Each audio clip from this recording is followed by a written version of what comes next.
होने से पहले सुनना उन बातों को, आप ज्यादा ग्रोथ करते हैं उस साल में अगर आप ऐसा प्राप्त करें विजन के रूप में। होने से पहले अगर आप उन चीजों को प्राप्त करें, मतलब हाँ मैं घर बना के देख लेता हूं, हाँ मैं कपड़े का बिजनेस खोल के देख लेता हूं, हाँ मैं ये लोन लेके देख लेता हूं, हाँ मैं ये इस लड़के के साथ देख लेते हैं, शादी करके देख लेते हैं, ये स्टेप लेके, वो आप कोशिश करते हैं और फेल होते हैं। होने से पहले अगर आप उन चीजों को समझ पा रहे हैं, अगर मुझे पता लग गया कि मुझे सेवकाई की कॉलिंग है, अब मेरा फोकस, शैतान मुझे बरमा नहीं पा रहा है शरीर के, अब मैं ये कर लूं, मैं ये जॉब कर लूं, मैं ये कोर्स कर लूं, मैं वो कोर्स कर लूं, मैं फॉरेन चले जाऊं, ये कर, तो मेरे पास कोई टॉपिक नहीं, क्योंकि मुझे जब श्योरिटी होगी कि प्रभु ने मुझे अपनी महिमा के लिए उपयोग करना है, तो मुझे बस एक पास्टर की लाइफ की तरह मुझे जीना है, मुझे वैसी तैयारी अपनी लाइफ में रखनी। समझ पा रहे हैं? ऐसे इजी होता है आपकी लाइफ में। तो सबसे पहले आज जब आप आए, ग्रेस एंटर हो चुकी है आपकी लाइफ में कि अब आप पाप के बंधन के नीचे नहीं रहे। आप कैसे भी शारीरिक और कैसे भी क्यों ना यहां पर आने से पहले थे, पर आज जब आप इस ग्रेस के नीचे आए हो, परमेश्वर कहता है मैंने तुझे सब कुछ नया कर दिया, पहली बातें बीत चुकी है, उन्हें मैं भी नहीं स्मरण करता और तुम भी स्मरण ना करें, क्योंकि मैं नई बातें जो तुझे बताने जा रहा हूं उसके लिए तुझे पहला भूलना होगा तुम कैसा था। वो पुराने साल की तरह वो भी पीछे फिनिश हो गई है। हालेलुया। यशायाह 42:9 में देखो, पहली बातें तो हो चुकी हैं, अब मैं नई बातें बताता हूं, उनके होने से पहले मैं तुमको सुनाता हूं। बोले आमीन। ओके, विजन का वर्ड प्रभु ने मुझे यहां दिया, पर यह वचन मुझे पहले से मिला है। यह वचन उसमें ऐड होता है जो प्रोफेटिक वर्ड था यहां पर, कि दर्शनों के द्वारा, विजन के द्वारा आपकी प्रभु गवाही करेगा 2025 में। हालेलुया। विजन के द्वारा आपके पास विजन होगा, आप ऐसे नहीं जो आगे आ रहा है कर रहे हैं, आपके पास टारगेट होंगे, और वो टारगेट, वो विजन लेने के लिए आपको जनवरी के पहले हफ्ते पर फास्टिंग के साथ कब्जा करना है। और उस फास्टिंग में आपको सालाना, आपको कैसा चलना है, कुछ आज आपकी स्पिरिट में ऐड होगी चीजें, आपको पूरा साल कैसे चलना है प्रभु के साथ, आपने डिसाइड करना है। मतलब मैं आपको समझाता हूं। देखो, पहली बातें हो चुकी, आज नया साल है, सीधा कह सकते हो, इसके आगे लगा सकते। देखो, पहली बातें हो चुकी है, अब मैं नई बातें बताता हूं कि 2024 बीत चुका है। तो सबसे पहले आपको बीती हुई घटनाओं को स्मरण मत करो, आपको बीता हुआ पल पहले बुलाना है। अगर अलीशा ने एलिया के पीछे चलना था, उसने बीता जो पीछे उसका फोकस खींचे, सारा कुछ बैल बूल बलि की दान किया, फिनिश किया, चल पड़ा। जो भी काम का निपटारा करना था, कुछ बताना बुझना था, चेलों को बोला मेरे पीछे बोले, वो सब जाल वहीं छोड़कर, ऐसा नहीं कि बेच बूझ के पैसे पूसे ले लो, क्योंकि जीसस की पुकार थी, रियल गॉड की पुकार थी, उतने वहीं छोड़े और प्रभु के पीछे हो लिए। हालेलुया। यशायाह 49:13-18, हे आकाश जय जयकार कर, हे पृथ्वी मगन हो, हे पहाड़ों गला खोलकर जय जयकार करो। क्या इसके लिए तैयार हो तुम? क्योंकि यहोवा ने अपनी प्रजा को शांति दी है और अपने दीन लोगों पर दया की है। यहोवा ने अपनी प्रजा को शांति दे दी, अपने दीन लोगों पर आज दया कर दी है। प्रभु कहते जैसे तू जा रहा है, बताना कि मैंने शांति दे दी और तुझ पर दीन लोगों पर दया कर दी है। इसके लिए ये नहीं कि आपको पश्चाताप के लिए एक प्रेयर करवानी जरूरी है। आप जानते हैं कि अगर प्रेयर से पहले आप पश्चाताप, तो प्रैक्टिस बहुत हो चुकी मसीह लोगों को, समझ पा रहे, सीधा ही कह सकते हो, प्रैक्टिस बहुत हो चुकी। वो मिनट में गलती करेंगे और मिनट में पश्चाताप लेकर आएंगे। ओके, तो वो आपने उसके लिए जरूर सोचा होगा कि नहीं, मैंने नए साल की शुरुआत करनी है, प्रभु पुराना बीत गया, चाहे इससे पहले कुछ भी कैसा भी क्यों ना था, आप नए साल की शुरुआत में आ चुके हैं। तो प्रभु कहते हैं मैंने दया की है। परंतु सिय्योन ने कहा, तो कहता है यहोवा ने तुझे त्याग दिया, यहोवा ने मुझे त्याग दिया, मेरा प्रभु मुझे भूल गया। क्या ये हो सकता है? कोई माता अपने दूध पीते बच्चे को भूल जाए, अपने जन्माए हुए लड़के पर दया ना करे, दया ना करे, दया ना करे। परंतु मैं भूल सकती है, परंतु मैं तुम्हें कभी नहीं भूल सकता। आप सोचते हैं यहोवा ने मुझे त्याग दिया है। आज अगर आप मन फिराएं और मन फिरा के फैसला करें कि मुझे आज से नया साल में नई शुरुआत कर रहा हूं, तो यहोवा ने आपको त्याग नहीं दिया, वो आपको भूल नहीं गया। परमेश्वर का हृदय में आपको बताना चाहता हूं, वो आपको भूल नहीं गया। आपने प्ले में भी ऐसा देखा कि लगता है प्रभु मुझे माफ नहीं करेगा, लगता है ये सिस्टर मुझे माफ नहीं करेगी। प्रभु आपको भूल नहीं गया, उसने आपको त्याग नहीं दिया। कहते जैसे आपने देखा कि मां कितनी केयर करती है, जब छोटा दूध पिलाया बच्चा होता है पूरी समर्पित हो जाती है उसके बेबी के लिए। ऐसा नहीं कि आधा घंटा उसे छोड़ दिया, 1 घंटा 2 घंटे छोड़ दिया, नो। जब थोड़ा सा बड़ा होता है तब वो किसी के पास छोड़ने लग जाती धीरे धीरे। पर जब वो दूध पीता होता है, छोटा होता है, तो माँ एक बच्चे की बहुत केयर कर रही होती, पूरा समय अपने पास रख रख के उसे पालती, पूरी तरह ध्यान रखती, पूरी केयर करती, पूरा केयर करती, उसके लिए समर्पित पूरी तरह से। बहुत सी ऐसी माताओं को मैंने देखा जो अपने बच्चों के लिए पूरी तरह समर्पित, डेडिकेट, पूरी तरह से अपने आप को देती। कहता है प्रभु ने कहा वो भी एक कई वक्त अपने बच्चे को भूल सकती है, भूल सकती। कभी बच्चा गलती करे, ज्यादा ही तंग करे, रोई जाए, चपेट ठोक सकती है, भूल सकती है, रोता रहे फिर कह सकती है, इग्नोर कर सकती है, शारीरिक निर्बलता के कारण कम ध्यान दे सकती है, इग्नोर कर सकती है। मैं कह रहा यहोवा पर वो दया ना करे, उस पर हो सकता है कभी वो दया ना करे अपने उस बच्चे पर, बहुत प्रेम करती है बच्चे से, बहुत लगाव होता है, पर फिर भी कभी कभी वो हो सकती, कहता है, पर वो भूल सकती है, परंतु मैं तुम्हें नहीं भूल सकता। जैसे एक प्यार करने वाला अपनी प्रेमिका को बोलता है, वो परमेश्वर आपका प्रेमी है, आप उसकी प्रेमिका है, और वो कहता है मैं तुम्हें कभी भूल नहीं सकता। फील करो उसे, फील करो उसे, फील करो, मैं तुम्हें कभी भूल नहीं सकता, मैं तुम्हें कभी छोड़ नहीं सकता, तुम कैसे भी कितने बुरे भी क्यों ना हो, मैं तुझे एक्सेप्ट करती हूं, करता हूं। तो परमेश्वर कहता है मैं तुम्हें एक्सेप्ट करता हूं। केन हाबिल की स्टोरी जानते हैं। प्रभु कहते तूने ये बुरा क्यों किया, अपने भाई को क्यों घात किया। कहता तो अगर पाप करे तो, बुरा करे तो पाप द्वार पर खड़ा है, शैतान द्वार पर खड़ा है तुझे कब्जा करने के लिए। पर अगर कहता तू अगर फिरे और धर्म के बलिदान चढ़ाए, अगर तू फिरे और भला करना शुरू करे तो तेरा सब कुछ बदलना शुरू हो जाएगा। ये डील है प्रभु की, समझ पा रहे? तो आपको क्या करना है? प्रभु जितना मैंने आपको सताया 2024 में, जितना मैंने आपको फॉलो नहीं किया, जितना मैंने आपकी आत्मा को शोकित किया, अधीन नहीं रहा, जितना शरीर में आया, जितना मैं गिरा, जितना मैंने अशुद्ध हुआ, जितना मैंने पाप किए, जो भी आपकी लाइफ स्टोरी रही 2024 में, प्रभु मुझे माफ कर और मुझे आज ग्रेस दे। मैं 2025 में उतने ही अधिक समर्पण देने का फैसला करता हूं। तो आप क्लियर है? तो सारा कुछ आज पश्चाताप तो बाद की बात रही, तो क्लियर है। अगर तू सेट होके चलने के लिए तैयार है कि 2025 में बहुत समर्पण दूंगा, आपको पता 2025 आपको यही समझना है, बड़े समर्पण और ज्यादा मरने का अधिक है। 2024 में आपने देखा चर्च ने वो 3 दिन की फास्टिंग कभी नहीं रखी कि 3 दिन कुछ नहीं खाया, कुछ नहीं पिया। लोगों ने इस बार रखी।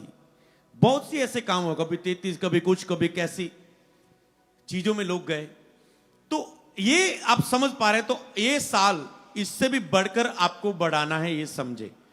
जो आप नहीं कर पाए 2024 में, जिस आत्मिक चीज पर कब्जा नहीं कर पाए, वो 40 दिन फास्टिंग हो सकती है, वो 21 दिन फास्टिंग हो सकती है, वो पवित्रता में 3 महीने 6 महीने खड़े रहना हो सकता है। मतलब जो आप 24 में नहीं कब्जा कर पाए, 2025 में आपको ये लक्ष्य लेना है और कब्जा करना है, और देखना फिर परमेश्वर कैसे बढ़ाएगा आपको। हालेलुया।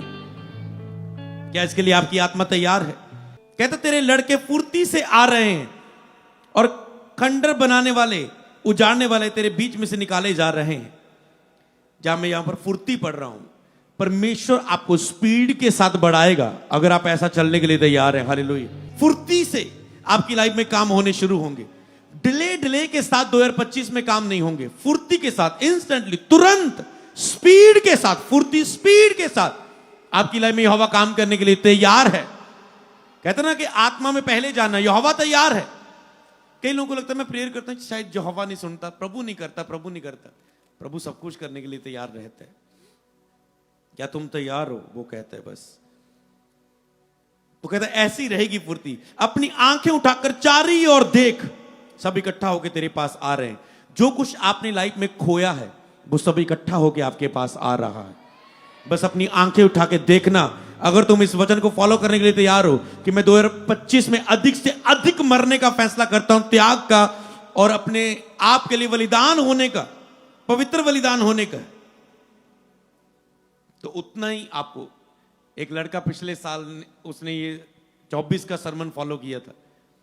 वो कहता बहुत हो गया, बहुत हो गया ठंडा, बहुत ठंडे ठंडे होके चल रही है, बहुत डीली मिनिस्ट्री में चल रही है, बहुत कुछ बहुत सह लिया, बहुत दुख सह लिया मिनिस्ट्री का भी, बहुत फ्रस्ट्रेशन, बहुत सह ली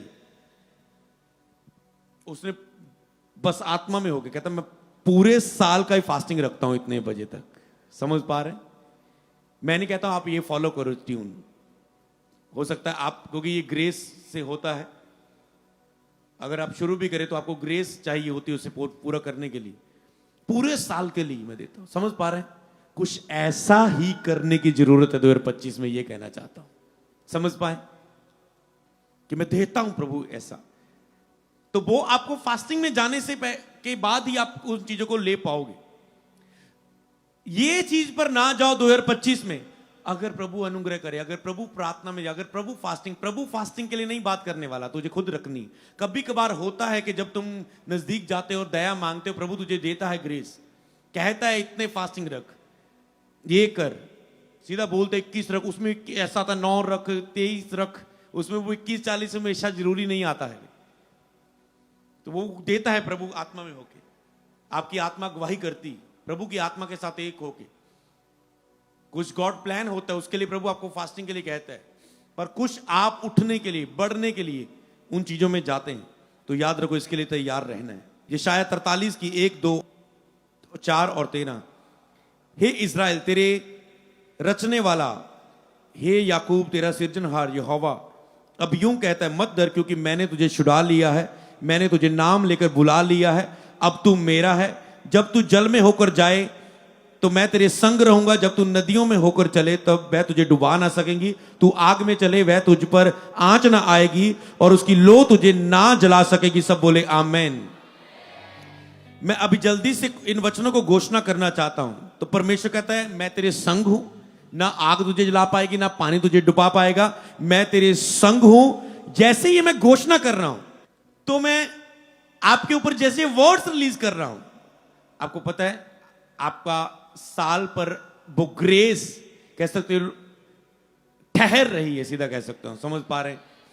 तो कई बार ऐसे ही होता है, जब किसी की लाइफ के लिए वर्ड रिलीज किए, कोई पैदा होता है उसके लिए वर्ड रिलीज किए जाते हैं, किसी का बर्थडे होता है रिलीज किए जाते हैं, किसी की मिनिस्ट्री शुरू होनी होती है मसा करके वर्ड्स बोले जाते हैं, वो वर्ड्स उसकी मिनिस्ट्री पर फॉलो करते हैं। जब मेरे लिए प्रोफेटिक वर्ड हुआ था, मिनिस्ट्री स्टार्ट हुई थी, तो मेरे लिए वर्ड था कि तू कभी शर्मिंदा नहीं होगा।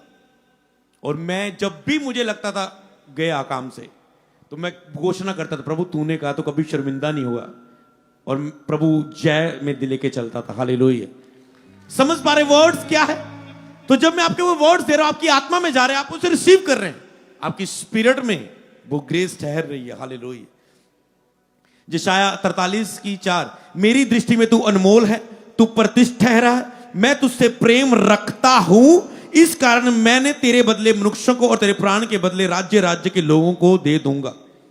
मैं तुझसे प्रेम करता हूं, तो मेरी दृष्टि में प्रतिष्ठा है, अनमोल है।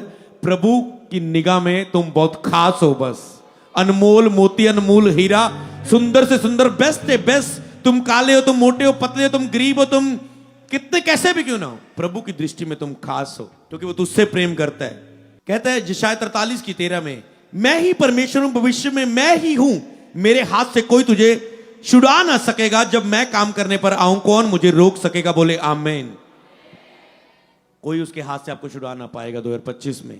ये मैं घोषणा के रूप में आपकी लाइफ में देता हूं। जब वो काम करने पर आए कौन उसे रोक सकता है। मत्ती 16 की 18, मैं भी तुझसे कहता हूं कि तू पतरस है और मैं इस पत्थर पर अपनी कलीसिया बनाऊंगा और अधोल लोक के फाटक इसमें प्रबल ना होंगे। जब मैं ये वचन आपको दे रहा हूं तो प्रभु ने मुझे बताया था कि 2025 में आप जीतने वाली कलीसिया होंगी। यीशु के नाम में आप जीतने वाली कलीसिया होंगी। जैसे मैं इस बाइबल में रीडिंग कर रहा था, जैसे मनन कर रहा था, तो प्रभु ने इससे बताया कि आप जीतने वाली कलीसिया होंगी। कहते हैं अदोन लोक के फाटक कलीसिया पर, कलीसिया मतलब आप सब आ जाते हैं, में प्रबल ना होंगे। प्रबल ना होंगे मतलब वो हार जाएंगे तो तुम क्या गए, जीत गए। इसलिए तुम जीतने वाली कलीसिया के रूप में मैं तुझे घोषित करता हूं यीशु के नाम में। अब ये वो प्रोफेटिक वर्ड है जो आप वचन के द्वारा रिसीव कर रहे हैं।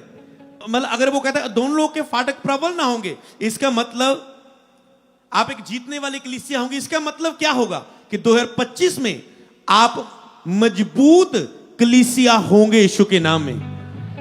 परमेश्वर आपको मजबूत करेगा, मजबूत वर्ड प्रभु ने दिया, आपको मजबूत करेगा। मतलब जैसे मजबूत होने का मतलब क्या है?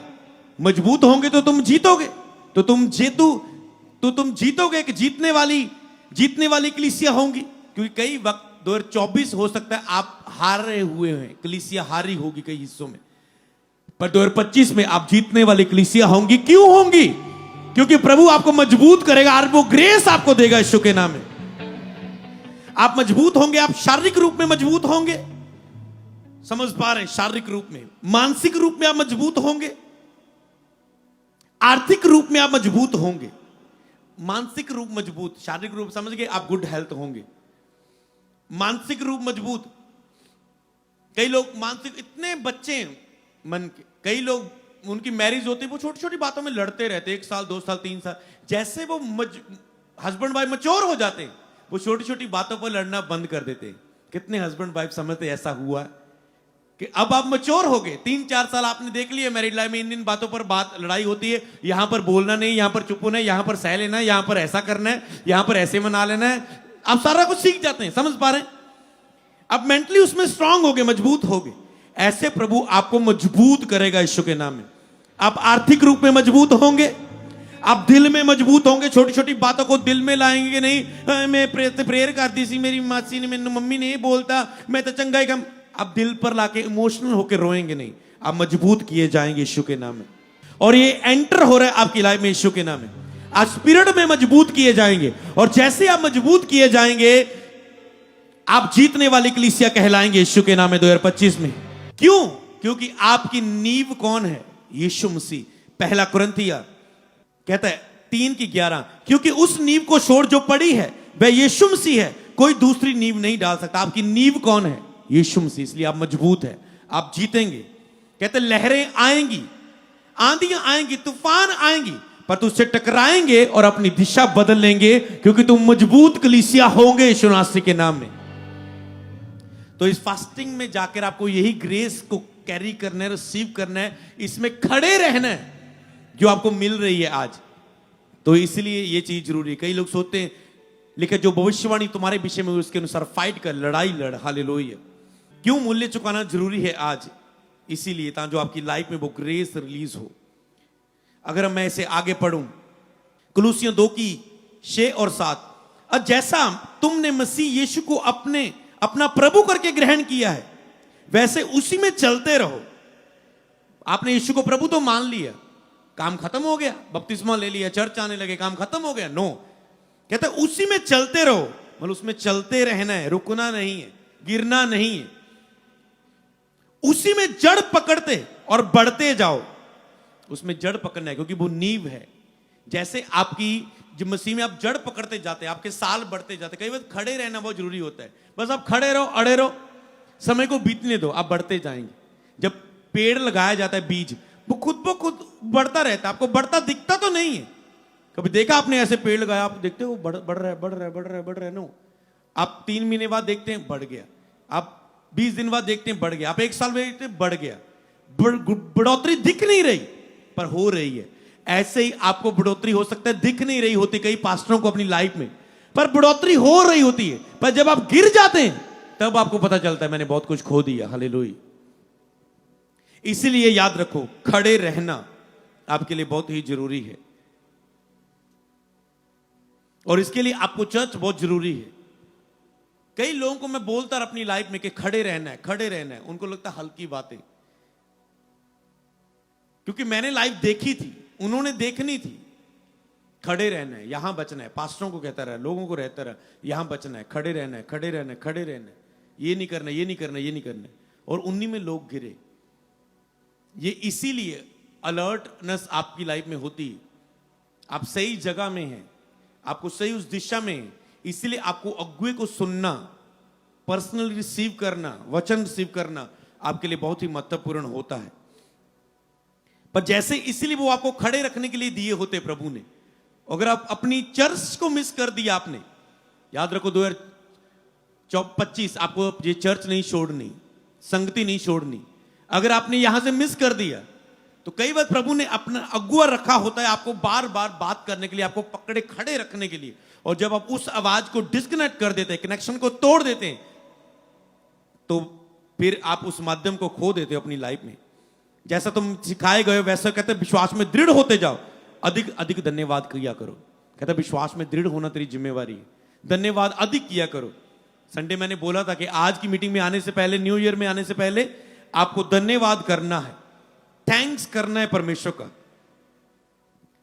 कि कोई भी बात रह ना जाए जिसका आपने थैंक्स ना किया हो, और रियल थैंक्स आपका फिर भी नहीं निकलेगा 31 तक, न्यू ईयर तक भी हो सकता है ना निकले। रियल थैंक्स कई बार आपका जब 3 दिन आप फास्टिंग में जाएंगे, आप टूटेंगे रो रो के, जब थैंक्स निकलता है, ओ प्रभु, जब उसके क्रूज को देखकर रोना आने लग गया, रूहों के लिए रोना आने लगा, और अंदर से थैंक्स निकलने लगा। जो आपके पास है आप उसके लिए नहीं रो रहे, जो आपकी लाइफ में नहीं हो रहा है आप उसके लिए थैंक्स कर रहे हैं, जो आपकी लाइफ में बहुत कुछ हुआ है।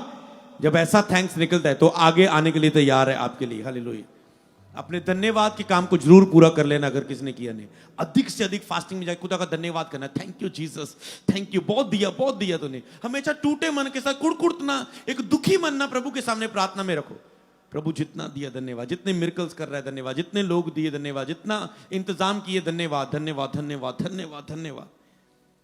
वो कम हो जाता है, पर जो चीज नहीं हो रही उसके लिए कुड़कुड़ अंदर मन टूटा रहता है। ये आपकी बहुत सारी आशा को रोक देता है। याद रखो, 3 दिन फास्टिंग में जाओ, हर बात को याद करके अधिक धन्यवाद बढ़ाओ। मरकुस 11 की 22 और 23, यीशु ने उनको उत्तर दिया, परमेश्वर पर भरोसा रखो। मैं तुमसे सच कहता हूं, जो कोई पहाड़ से कहे उखड़ जा, समुद्र में जा, और संदेह ना करे, प्रतीत कर ले, जो कहता है वह हो जाएगा, तो उसके लिए वही होगा। मतलब जो पहाड़ आपके 2024 में नहीं हिले, 2025 में वो हिलेंगे और समुद्र में जाएंगे। फास्टिंग में जाके आपको घोषणा करनी है। आपने प्ले देखा, उसने घोषणा किया, हे शैतान जो मुझे प्रार्थना में रोक रहा है, हे शैतान जो मुझे सुस्ती दे रहा है, हे शैतान, हे शैतान, और सारी दुष्टात्माएं गिर गई। समझ पा रहे हैं? तो आपने ऐसे पहाड़ों को उखाड़ना है आपको, जो 2024 से लेकर अभी तक आपकी लाइफ में कमजोरियां बन के खड़ी हैं। वो लड़का, वो फोन, वो इंटरनेट, वो फेसबुक डिलीट नहीं हो रही, वो वेबसाइट, गंदी मूवीज की आप छोड़ नहीं पा रहे, वो 2025 में उस पहाड़ को आपको गिराना है, और आप ग्रेस हासिल करो आज यीशु के नाम में। वो पहाड़ जो गिरे नहीं, वो गिरेंगे यीशु नासरी के नाम में 2025 में। बल्कि आज वो ग्रेस आ चुकी है, बस आपने आंखों से दृष्टि करके देखना है। हालेलुया। मैं तुम्हें स्वर्ग राज्य की कुंजियां दूंगा, जो बांधेगा तुम वो स्वर्ग में बंधेगा, जो तुम खोलेगा वो स्वर्ग में खुलेगा। इसका मतलब कुंजियां आपको दे दी गई हैं, केवल पतरस को नहीं दी गई, हर बिलीवर्स को यीशु पर बिलीव करता है उसको कुंजियां दी गई है। आपको बांधना है और खोलना है। जो कुछ शैतान ने आपकी लाइफ में 2024 से वो करता आया, आज वो बांधा गया, आज से वो नहीं होगा यीशु नासरी के नाम में। मैं यीशु के नाम में, उसने कहा जो तुम खोलेगा वो खुलेगा यीशु नासरी के नाम में। तुम्हें खोलना है उन हिस्सों को अपनी लाइफ के लिए जो नहीं खुले हैं। हालेलुया। और आज से मैं ग्रेस रिलीज करता हूं और मांगता तेरी लाइफ में ऊपर, जो रास्ते तेरे आज तक नहीं खुले वो खुलेंगे 2025 में यीशु नासरी के नाम में।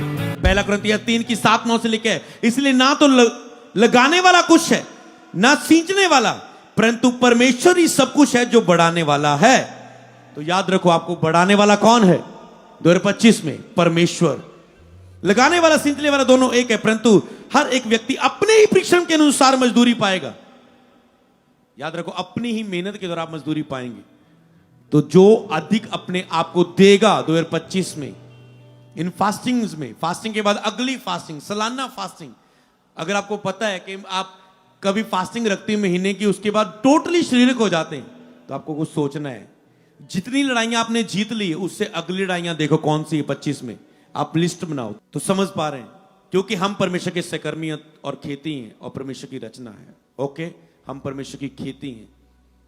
आप मसीह, आपकी नींव है, आप जड़ पकड़ रहे हैं।